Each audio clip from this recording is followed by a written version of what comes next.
lo dijo en la primera hora. Muy bien, 8:10 en la mañana, entro a la recta final de nuestro espacio de noticias a primera hora a través de Armónica FM y las plataformas digitales de Primera Plana. Vamos a conversar ahora mismo con Richard Villagrán, él es presidente de la Factoría. Es la empresa que provee de alimentos a los privados de la libertad en los centros de rehabilitación social del país. Creo que es pertinente esta entrevista, sobre todo porque desde que estalla la crisis carcelaria y que empieza a tomar fuerza en 2019 con la primera declaratoria del estado de excepción por parte del entonces presidente Lenín Moreno, recurrentemente ha estado en nuestro radar la situación interna de las cárceles y el hecho de que de manera permanente, cuando hay operativos, resulta que encuentran armas, municiones, drogas, dinero, dentro de los pabellones, escondidos en diversas zonas de las cárceles, y aquí hay una gran interrogante: ¿cómo ingresan a las cárceles? Y una de las hipótesis es que probablemente el ingreso de esas armas se lo hace a través de los alimentos. Y yo le quiero preguntar si por ahí va la cosa a Richard Villagrán, que le agradezco por visitarnos. Richard, bienvenido, qué gusto, buen día. Muchas gracias, Fabricio, y gracias a la radio por esta invitación, a toda la audiencia. Pues una mentira dicha 1000 veces se convierte en verdad. Se convierte en verdad, y efectivamente eso es lo que ha ocurrido. Yo le puedo comentar al respecto de cómo nosotros manejamos nuestra logística, nuestra trazabilidad, la ruta desde el agricultor hasta la puerta de la cárcel, que es nuestra responsabilidad. Pero sobre todo, ¿por qué lo hacemos nosotros? Porque nosotros tenemos que cuidar de nuestro personal. Tenemos que asegurarnos de que cada una de las áreas, cada una de las partes, desde el inicio hasta el fin, sean custodiadas. Monitoreo, candados satelitales, detectores de metal, perros, guardias de seguridad, 24/7. En 12 años, mi querido Fabricio, que hemos estado en esta gestión tan interesante, pero tan desafiante de alimentar a los privados de libertad, no ha habido una sola evidencia de que nuestra empresa haya hecho algo para ingresar armas o cualquier tipo de productos a las cárceles del Ecuador. O sea, a ver, ni una sola vez. Usted me dice que tienen casi 12 años haciendo esta actividad de proveer alimentación a los privados de la libertad. Sí, señor. Ni una sola vez ha habido alguna evidencia que, por ejemplo, no sé, y nos gustaría que nos explique cómo ingresan los alimentos a las cárceles, pero digo, no sé si, por ejemplo, voy a citar un ejemplo hipotético: las papas. Las papas ingresan en sacos. ¿No han encontrado armas dentro de esos sacos en algún momento? ¿No? Pues es que no ingresan en sacos. A ver, ¿cómo ingresan? Me parece interesante esa explicación. ¿Cómo ingresan los alimentos a las cárceles? Muchas gracias por la pregunta. Justamente nosotros tenemos una bodega enorme en Bucay, una planta de primer nivel con todos los estándares, certificación ISO 22000, y ahí recibimos nosotros desde el agricultor los productos. O sea, hacemos que el agricultor reciba también un mejor pago por sus productos y eliminamos la intermediación. Esta bodega recibe a nivel nacional, de todos los rincones del país, de diferentes agricultores, recibimos productos de La Tacunga, de Manabí, del Guayas, de Pichincha, llegan a esta gran bodega. Una bodega de primer nivel que inclusive fue visitada por el exdirector de inteligencia Fausto Cobo. Hicieron todas sus revisiones, fueron varias autoridades a conocer nuestra planta cuando fue inaugurada, y desde ahí empieza la ruta hasta la puerta de la cárcel. Sí, llegan los productos, y efectivamente ahí llegan en sacos, llegan en cajas, como nosotros recibimos. Antes del ingreso a las cárceles. Por supuesto. O sea, llegan en los sacos. A nuestra planta Ya. llega. En nuestra planta, que es en Bucay, recibimos todos estos productos, hacemos los diferentes lavados, procesados de las papas, como usted menciona, de los verdes, de las yucas, entran a gavetas, se pesan, se estandarizan, se etiquetan, así como el Supermaxi o el comisariato, como una planta de productos. Y de ahí, en 150 camiones, me refiero mensualmente, se dividen a nivel nacional, a cada una de las cárceles, sin antes contar con O sea, perdón, desde Bucay salen a todo lado. Desde Bucay salen a todo el país. Así es, señor. Ya. Así es, señor. Y pues, cada uno de nuestros camiones cuenta con un candado satelital. O sea, ¿qué quiere decir? Que esa puerta que se cierra a la salida de nuestra bodega no se abre hasta la puerta de la cárcel, abierto por un candado satelital que viene obviamente con una orden desde el satélite, por la empresa de seguridad. O sea, el conductor para hablar en términos coloquiales o morochos. El conductor del camión en algún momento de la ruta no es que se puede parar, bajarse y abrir la puerta del vehículo. Tendría que romper el candado electrónico que mandaría un aviso al satélite y a la empresa de seguridad de monitoreo diciendo, oiga, primero que se paró, ¿por qué te paraste? ¿Por qué te paraste más de 2 minutos si no es un semáforo? ¿Dónde estás? Entonces, O a poner gasolina. O a poner gasolina. Entonces, la trazabilidad o la ruta en nuestro sistema ve cada punto de donde se detiene y continúa el conductor hasta la puerta de la cárcel. Satelitalmente se abre ese candado. En ese momento se abren las puertas y se baja el 100% de los productos a unos coches que son revisados por los militares o los policías o cualquier autoridad que esté presente en la cárcel y luego ser ingresados a las cárceles. No por nuestros camiones, sino en los mismos coches. O sea, en muy pocas cárceles del Ecuador entran camiones, entran los coches. Nosotros no es que viene un proveedor y ingresa en nombre de nosotros, no, son todos nuestros camiones, mi estimado Fabricio, es nuestra responsabilidad. ¿Y por qué lo hacemos? Perdón, ¿esos coches pertenecen a la propia cárcel o...? Son coches nuestros que están en la cárcel. Ya. Pero es un cochecito donde usted pone las gavetas encima. Ya, ¿sí? y ingresan. Y se empuja manualmente y a la vista de todo. Y pasan, a ver, el momento que hacen este proceso de descarga que usted lo ha presentado, se abre satelitalmente la puerta, empiezan el proceso de descarga, se colocan los alimentos, las legumbres, etcétera, en los coches debidamente clasificado, ingresan los coches a la cárcel. ¿Pasan por algún otro filtro de seguridad, qué sé yo, escáneres o algún tipo de medida de seguridad adicional? Su pregunta es excelente. Las cárceles están años sin escáneres. Y justamente es una pregunta que yo me hago. ¿Por qué aún las cárceles del Ecuador no tienen escáneres en sus puertas? ¿Por qué esto aún se tiene que hacer manualmente? Que a pesar de que yo cojo las papas y las paso de una gaveta a otra a la vista y paciencia de los militares o los policías, lo propio y como debe de ser, todo el que entra a una cárcel, no solamente la materia prima, inclusive las personas, deben pasar por escáneres. En todos los aeropuertos del mundo, cuando usted pasa por un aeropuerto, pasa por un escáner. ¿Por qué? Porque puedes llevar dentro del cuerpo, como se ha encontrado estos últimos días, soldados entrando celulares, policías entrando municiones. Eso puede ocurrir, no solamente con los camiones, sino con las personas. Entonces debe haber un buen sistema de escáner que controle absolutamente todo lo que entra en las cárceles. Nos preguntamos por qué aún eso no está en su lugar. Pero en este proceso que usted ha citado, que ha descrito, desde que se colocan los productos ya en la cárcel, en los cochecitos, e ingresan, ¿qué controles adicionales hay o ya no hay controles ahí?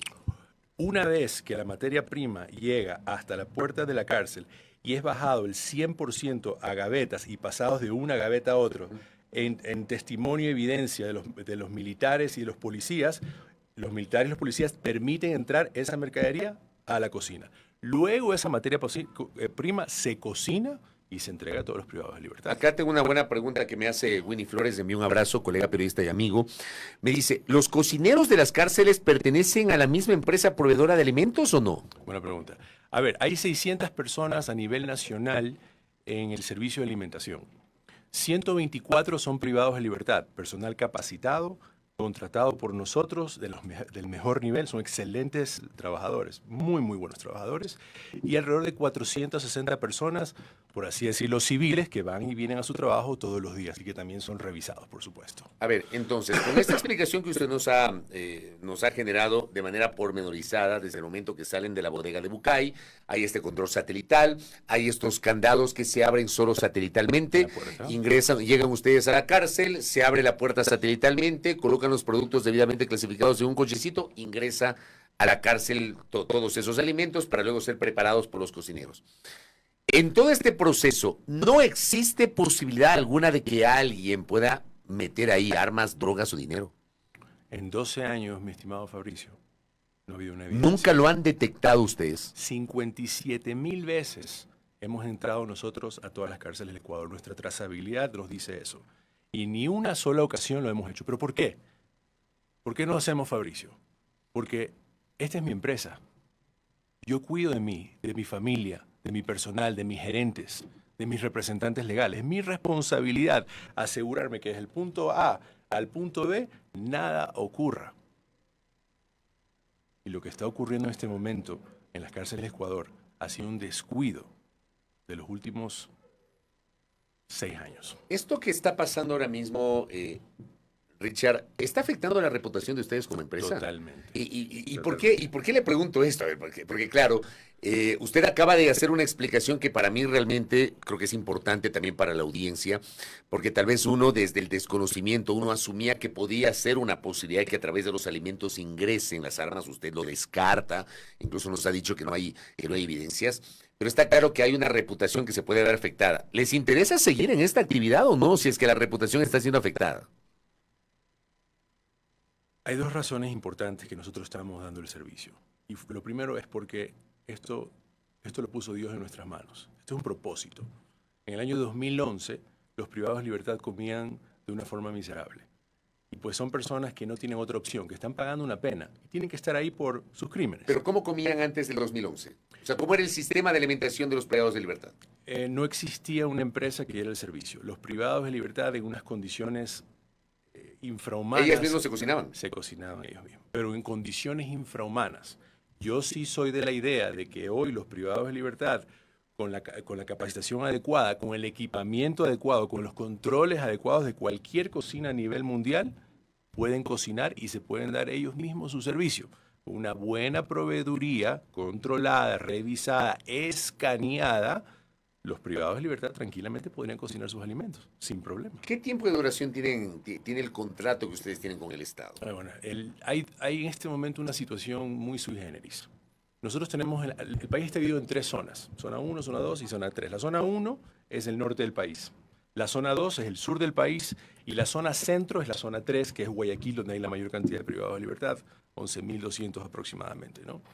La zona 1 está sin contrato desde el 2018.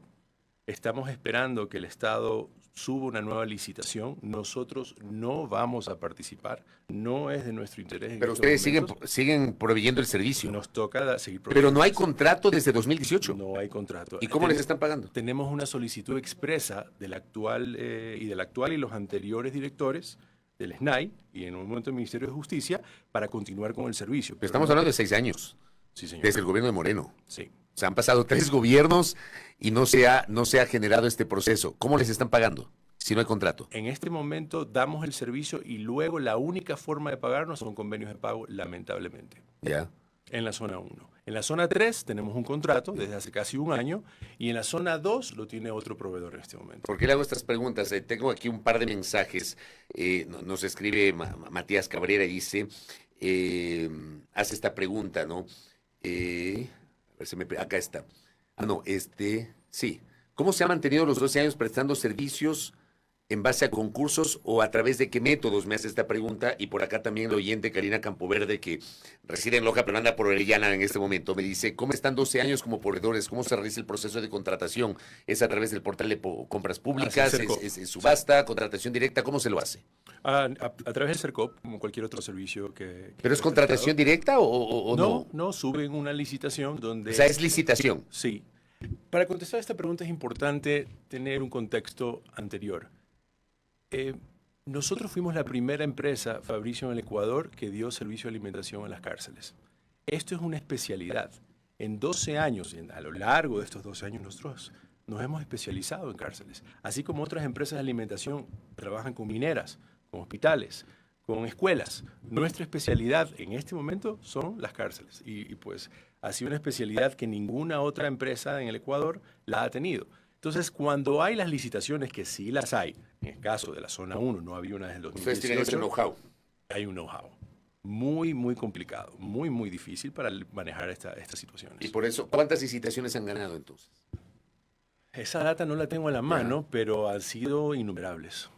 Innumerables. O sea, le puedo pasar la data. ¿Ya? Exacta. A ver, y usted me decía, en la zona 1 están proveyendo el servicio aunque no hay un contrato desde el 2018. En la zona 3 sí hay un contrato. Sí, hay un En la contrato. zona 2, ¿qué pasa ahí? Otro proveedor tiene esa contratación. Ya. Y también está con contrato. O sea, ustedes manejan la 1 y la 3. Sí, señor. ¿Cuánto les debe el Estado ecuatoriano a ustedes? Una pregunta importante ahí. Tengo que dividir esto porque la suma es abismal. Son $30 millones. no nos han pagado desde el mes de noviembre, pero no solamente es por la provisión de alimentos a las cárceles. Nosotros también tenemos una hermosa gestión, un hermoso proyecto en las manos que es el desayuno escolar. Nosotros alimentamos a 1.6 millones de niños en las escuelas fiscales del Ecuador de hace más de 7 años. O sea, tienen un contrato con el Ministerio de Educación. Así es, con el Ministerio de Educación. Y es realmente una gestión maravillosa porque estos niños muchas veces que viven en condiciones muy complicadas es su única comida o es su segunda comida. Y pues no nos han pagado desde el mes de diciembre. Entonces gran parte de esto es el desayuno escolar. Y lamento decir que el desayuno escolar no ha sido pagado desde el mes de diciembre, la alimentación de los privados de libertad no ha sido pagado desde el mes de noviembre y los dos procesos están en peligro. No solamente, soy sincero Fabricio, obviamente los proveedores nos conocemos entre nosotros, tanto el desayuno escolar como de las cárceles. Todos los proveedores estamos en esta misma situación. Mis proveedores ya me han mandado cartas. Yo tengo 340 proveedores, de las cuales los más grandes y los más importantes ya me han mandado cartas diciendo, Richard, ya no tengo. Por decirle, en la zona 1 ya no hay alimentos desde hace una semana. Los familiares de los privados de libertad están haciendo donaciones para que nuestro personal cocine esos alimentos. Por eso estoy aquí. Estoy alzando la voz para decir, hay un problema, Gobierno Nacional, Ministerio de Finanzas, paguen por favor. Esto es una bola de nieve, no puedes mirar al otro lado. Hay prioridades. En el país hay prioridades. Y la prioridad, el desayuno escolar es prioridad número 1. Y también la alimentación de los privados de libertad. ¿Y por qué es prioridad la alimentación de los privados de libertad? Pues porque es un derecho constitucional, son doblemente vulnerables, están encerrados, no tienen otra forma y es obligación del gobierno nacional darles de comer y no les están dando de comer en este momento. En las próximas semanas se van a desabastecer las cocinas no porque nosotros queramos, porque nosotros seguimos ahí esperando que nos paguen. Pero si nuestros proveedores dicen, Richard, hasta aquí nomás, el gobierno no se pronuncia, no hay dinero, ya estamos en abril, ya hemos recibido como Estado dinero del impuesto a la renta. ¿Por qué no se ha pagado las prioridades? Es lo que yo me pregunto. ¿Ustedes podrían parar entonces? Como le menciono, la zona 1, estamos recibiendo donaciones de los familiares. Yo ya no tengo alimentos en la zona 1. En esa zona 1, esta es otra pregunta que me hacen, solamente para clarificar. Se incluye Carchi y Imbabura, ahí son proveedores. La Tacunga, Esmeraldas, Lago Agrio, Manabí, no me acuerdo, disculpen, todas las ciudades no se preocupe. Pero me parece que Carchi también está en esa zona. Pero me parece increíble que en este momento estén trabajando con base en donaciones. Dependen de la buena voluntad de la gente. Desde el inicio del servicio de alimentación externo, que empezó en el 2011 a nivel nacional, esto yo no lo he visto en 13 años. No lo he visto. Esto no ha ocurrido. Entonces es una situación muy complicada y necesita la atención del ministro. Hago un llamado al ministro de Finanzas, y yo sé que ha tenido toda la buena voluntad. El país en este momento está en condiciones muy complicadas, pero señor ministro, hay prioridades. Tenemos que poner esto ya. ¿Pero han hablado con el ministro? Le hemos enviado 9 insistencias. ¿Pero no han tenido una audiencia con el ministro? ¿Han pedido esa audiencia o no? Innumerable cantidad de veces. ¿Y no les da audiencia el ministro? No nos da audiencia. ¿Y esas 9 cartas, cuándo fue la última carta que enviaron? Anteayer. ¿Y qué le decían en esa carta?